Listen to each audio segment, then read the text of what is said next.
जो next level है हमारे पास वो है टिश्यू लेवल। टिश्यू लेवल में क्या होता है कि डिफरेंट जो सेल्स होते हैं वो कंबाइन होते हैं और वो क्या बनाते हैं, टिश्यू बनाते हैं। तो क्या होगा, a group of similar sales that perform a specific function. और मतलब जो हमारे पास सेल्स होते हैं उनकी ऑर्गेनाइजेशन भी डिफरेंट होती है, डिपेंड कर रहा होता है कि जो हमारे पास सेल्स हैं वो either organize in sheet forms or in bundles. Then हमारे पास आ जाता है कि स्पेसिफिक फंक्शन, जो भी टिश्यू होगा उसका एक स्पेसिफिक फंक्शन होगा। जैसे हर सेल का एक स्पेसिफिक फंक्शन होता है, वैसे हमारे पास टिश्यू का स्पेसिफिक फंक्शन होता है। जैसे फॉर एग्जाम्पल हमारे पास मसल टिश्यू है, जो भी मसल्स हैं उनका क्या काम होता है, कॉन्ट्रैक्ट एंड रिलैक्स। फिर ग्लैंडुलर टिश्यूज़ है, नेम से श्योर है ग्लैंडुलर, ग्लैंड्स मीन्स तो क्या करेंगे, सिक्रीशन करेंगे। जैसे जाइलम टिश्यूज़ प्लांट्स में होते हैं तो उनका क्या होता है कि वो रूट से एरियल पार्ट तक वाटर की और मिनरल की कंडक्शन कार्य होते हैं। और फ्लोएम का क्या होता है कि लीव से प्रिपेयर्ड फूड को डिस्ट्रीब्यूट कर रहे होते हैं whole part of the plant body.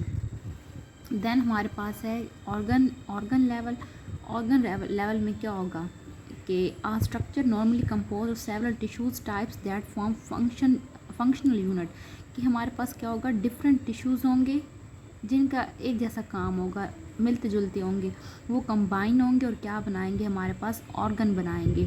Different tissues होते हैं हमारे पास ऑर्गन लेवल में जिनका एक जैसा काम होता है, असेंबल होते हैं ताकि वो ऑर्गन बना सकें, इसलिए असेंबल होते हैं ताकि अच्छा काम कर सकें, ग्रेटर एफिशिएंसी। फॉर एग्जांपल हम लोग देखते हैं कि जैसे टीम वर्क होता है, टीम वर्क में क्या होता है, एक टीम में मतलब डिफरेंट मेंबर्स होते हैं और हर एक की थिंकिंग पावर भी तो डिफरेंट होती है। तो जब वो ज्वाइन होते हैं तो उनकी एफिशिएंसी बढ़ जाती है, काम करने की सलाहियत बढ़ जाती है। जैसे एग्जांपल हमारे पास स्टमक का है, हमें पता है कि स्टमक मस्कुलर टिश्यू मतलब इसकी जो वाल्स होती हैं, फिर मस्कुलर टिश्यू में भी आके टाइप्स आ जाती हैं, लेकिन ओवरऑल जो मस्कुलर टिश्यू का काम क्या होता है, मसल्स का जैसे है ना कॉन्ट्रैक्शन एंड रिलैक्सेशन।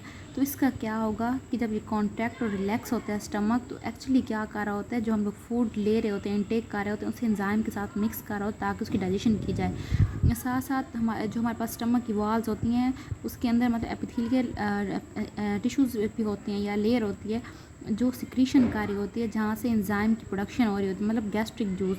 तो ये जो gastric juice epithelium tissues produce कर रहे हैं, और मस्कुलर टिश्यूज़ क्या करेंगे, फूड और इस गैस्ट्रिक जूस और जो हमारे पास मतलब डिफरेंट एंजाइम्स होते हैं उनको मतलब मिक्सिंग करेंगे ताकि खुराक की प्रॉपर डाइजेशन की जा सके। अब ऑर्गन फॉर्मेशन हमारे पास ये भी सिलेक्टिव वैल्यू का है, क्योंकि जो भी ऑर्गन है उसका एक अपना फंक्शन होगा, ठीक है। और ताकि मतलब जो भी उसका टास्क होगा उसकी क्वालिटी भी अच्छी हो और उसकी क्वांटिटी भी साथ इम्प्रूव हो। फिर ऑर्गन देख लेते हैं प्लांट्स एंड एनिमल्स में। प्लांट्स एज वी नो कि सिंपल होते हैं, मतलब इतने ज़्यादा उनमें तो ऑर्गन्स नहीं होते ना, तो सिंपल ऑर्गन्स होते हैं। और फीवर होते हैं एनिमल्स में, कम्प्लेक्स होता है ऑर्गन्स और लार्ज नंबर होते हैं। फॉर एग्जांपल अगर हम लोग एनिमल्स में देखें, हमारे पास स्टमक आ जाता है, स्प्लीन आ जाता है, गाल ब्लैडर आ जाता है, डिफरेंट्स है ना। तो प्लांट्स में बहुत बहुत मतलब सिंपल होते हैं। फॉर एग्जांपल अगर हम लोग देखें, जैसे देखिए हमारे पास एक लीव आ जाता है, लीव्स आ जाते हैं। फिर हमारे पास क्या है, ऑर्गन सिस्टम लेवल, कि हमारे पास डिफरेंट जब ऑर्गन्स बन गए हैं, डिफरेंट ऑर्गन्स मिलेंगे तो क्या बनाएंगे, ऑर्गन सिस्टम लेवल बनाएंगे। इसमें क्या होता है कि 2 or more organ working together in the execution of specific body function. For example कि हमारे पास नर्वस सिस्टम है, तो ये नर्वस सिस्टम हमारे पास ऑर्गन सिस्टम की एग्जांपल, इसमें हमारे पास ब्रेन आ जाता है, स्पाइनल कॉर्ड आ जाता है और न्यूरॉन्स आ जाते हैं। और इन तीनों की मतलब कोऑर्डिनेशन होती है पूरी बॉडी में, तो तभी मतलब एक सिस्टम वजूद आता है। जैसे अगर हम लोग एक और एग्जांपल लेते हैं एक्सक्रीटरी सिस्टम की, एक्सक्रीटरी में हमारे पास क्या आ जाती हैं, किडनीज़ आ जाती हैं, ठीक है, यूरेथ्रा आ जाता है, किडनीज बस सॉरी यूरेटर आ जाता है। फिर हमारे पास क्या आता है, यूरिनरी ब्लैडर आ जाता है। और ये चीज़ें मतलब अब क्या बना रही हैं, एक सिस्टम बना रही हैं। देन हमारे पास क्या है, इंडिविजुअल लेवल। अब डिफरेंट हमारे पास ऑर्गन्स एंड ऑर्गन सिस्टम जो यूनाइट होंगे और इकट्ठा काम करेंगे तो वो क्या बनाएंगे, हमारे पास एक इंडिविजुअल बनाएंगे। फॉर एग्ज़ाम्पल हम लोग एक ह्यूमन को देख लेते हैं, तो हमारे पास नर्वस सिस्टम एक अलग सिस्टम है, फिर हमारे पास सर्कुलेटरी सिस्टम है, रिस्पायरेटरी सिस्टम है, इम्यून सिस्टम है, डिफरेंट सिस्टम्स हैं जो इकट्ठे वर्क कर रहे हैं और क्या बना रहे हैं, एक इंडिविजुअल बना रहे हैं। इंडिविजुअल की कैरेक्टरिस्टिक्स क्या होती हैं, एक तो उसकी इंडिविजुअलिटी होती है, अकेले मतलब इनफरादी तौर पे होता है, स्पेसिफिक होता है, दूसरी स्पीशीज़ से वो डिफरेंट होता है। इवन उसके जो अपने मेंबर्स हैं, जैसे अगर हम लोग ह्यूमंस देख लें, ठीक है, हमारा जो सेटअप है वो सबका सेम है, इंसान है, लेकिन हमारे अंदर भी तो वैराइटीज़ पाई जाती हैं ना स्पीशीज़ के, एक ही स्पीशीज़ के मेंबर के दौरान। फॉर एग्जांपल कि हम लोग जैसे फेस कट वगैरह देख लेते हैं, हेयर कलर देख लेते हैं, आइज़ कलर देख लेते हैं, हाइट है, तो ये सारी चीज़ें क्या हैं, डिफरेंट है, क्योंकि एट सम एक्सटेंट उसका जेनेटिक मेकअप तो डिफरेंट होगा ना। फिर जो भी हमारे पास ऑर्गेनिज्मिक लेवल है या हमारे पास इंडिविजुअल लेवल, उसमें कोऑर्डिनेशन होगी। कोऑर्डिनेशन क्या होता है कि एक all system work in coordination, मतलब क्या होता है कि आपस में मिल बांट के एक दूसरे की, जैसे कह सकते हैं कि रज़ामंदी से काम करना, कि अगर एक काम करें तो पूरा जो हमारा ऑर्गन सिस्टम्स हैं वो उनका एक दूसरे का साथ दें। जैसे एग्जांपल है कि man engage in hard exercise के, एक इंसान है वो एक्सरसाइज कर रहा है, तो मसल्स उसके वर्किंग कर रहे हैं, मतलब जैसे वो अगर मसल्स वगैरह बनाने की कोशिश कर रहा है, ठीक है, तो जैसे वो अगर मसल जैसे फॉर एग्जाम्पल हम लोग एक्सरसाइज भी करें, ठीक है, तो हमारी हार्ट बीट तेज़ हो जाती है ना, हार्ट बीट तेज़ हो जाती है। उसके अलावा मतलब हम लोग सांस ज़्यादा लेना शुरू कर देते हैं ताकि मैक्सिमम जो ऑक्सीजन है वो बॉडी को प्रोवाइड की जाए। तो आप देखें, सिर्फ मसल्स इन्वॉल्व नहीं थे, हार्ट सर्कुलेटरी सिस्टम भी हमारा इन्वॉल्व है, ठीक है, रिस्पायरेटरी सिस्टम भी इन्वॉल्व है, इवन डाइजेस्टिव सिस्टम भी इन्वॉल्व है। ज़्यादा खुराक खाएंगे तो तभी तो ज़्यादा एनर्जी मिलेगी। तो इस तरह जब इंडिविजुअल लेवल को हम लोग देखते हैं तो हमारे पास different organs and organ system इकट्ठा काम करते हैं ताकि कोऑर्डिनेशन पैदा हो सके। कोऑर्डिनेशन जो एनिमल्स में होती है वो नर्वस कोऑर्डिनेशन भी होती है और एंडोक्राइन भी, लेकिन प्लांट्स में सिर्फ हार्मोन के ज़रिए, मतलब वही जिसे हम लोग केमिकल कोऑर्डिनेशन भी कहते हैं। फिर हमारे पास क्या जाता है population, group of living organism of same species present at the same place and time, कि मतलब अब एक ही स्पीशीज़ के डिफरेंट मेंबर्स होंगे, वो एक ही वक्त मौजूद हों और एक ही जगह मौजूद, वो क्या बनाएंगे, पॉपुलेशन बनाएंगे। एग्जांपल जैसे rats in a field of rice, students of biology in class, मतलब अगर एक क्लास में बैठे हैं तो 10 हैं, 5 हैं, जितने वो एक ही पॉपुलेशन बना रहे हैं, मतलब एक ही स्पीशीज़ से बिलोंग कर रहे हैं, एट अ टाइम है और सेम लोकेशन पे हैं। जो हमारे पास पॉपुलेशन होता है वो हायर लेवल ऑफ ऑर्गेनाइजेशन होता है, क्योंकि इसमें ठीक है group of the same species involve तो होते हैं, लेकिन उनका नंबर ज़्यादा होता है, पॉपुलेशन में इंडिविजुअल ज़्यादा होते हैं। इसकी एट्रीब्यूट्स क्या होती हैं, इसमें जीन फ्लो हो सकता है, या पॉपुलेशन की कैरेक्टरिस्टिक्स हैं।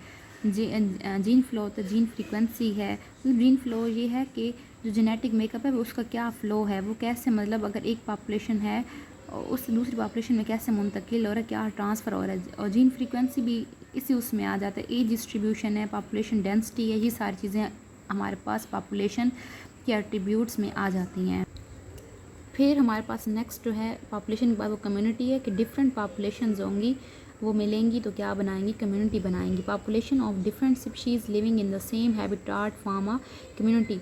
अब देखें फॉर एग्जांपल के हमारे पास रैट्स हैं, ठीक है, और वो कहाँ रह रहे हैं, ग्रास में रह रहे हैं, तो ग्रास में हमारे पास एक लिविंग थिंग है ना, तो जो ग्रास और रैट्स हैं एक जगह पे रह रहे हैं लेकिन डिफरेंट पॉपुलेशन से बिलोंग कर रहे हैं, क्योंकि ग्रास और चीज़ें और रैट्स और हैं, लेकिन एक जगह पे रह रहे हैं, तो वो क्या बना रहे हैं, कम्युनिटी बना रहे हैं। और कम्युनिटी हमारे पास क्या होती है, डायनामिक होती है, मतलब ये नहीं है कि बस वो स्टेटिक है कि मतलब अगर कम्युनिटी बढ़ रही है तो सिर्फ बढ़ती रहेगी, ऐसी बात नहीं है।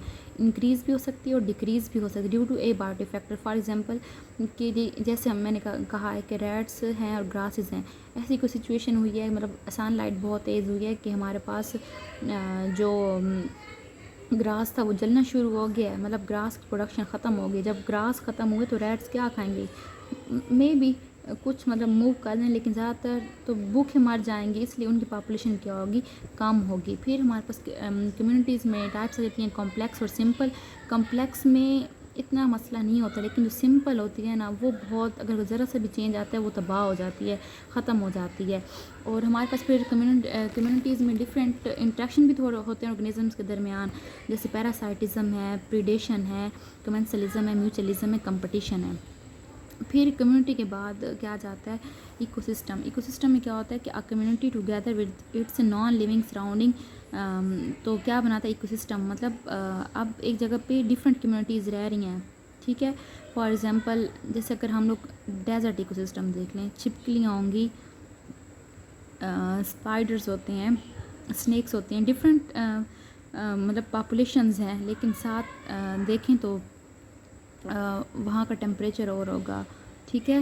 ह्यूमिडिटी डिफरेंट होगी, एयर में मतलब एयर में ह्यूमिडिटी का लेवल डिफरेंट होगा। फिर एलिवेशन होगी कि क्या वो बुलंदी पे है कि मतलब सी लेवल से हाई है, कि मतलब सी लेवल के लिहाज से उसकी क्या पोजीशन है। तो ये इकोसिस्टम में जैसे आ जाता है। फिर बायोस्फीयर क्या होता है कि वो जगह अर्थ में जहाँ पे लिविंग ऑर्गेनिज्म रह रहे होते हैं। The part of the earth inhibited by living organism include both the living and non living components. वो क्या मिलके बनाएंगे, बायोस्फीयर। मतलब बायोस्फीयर क्या है, अर्थ पे वो पोर्शन है जहाँ पे ज़िंदगी मौजूद है।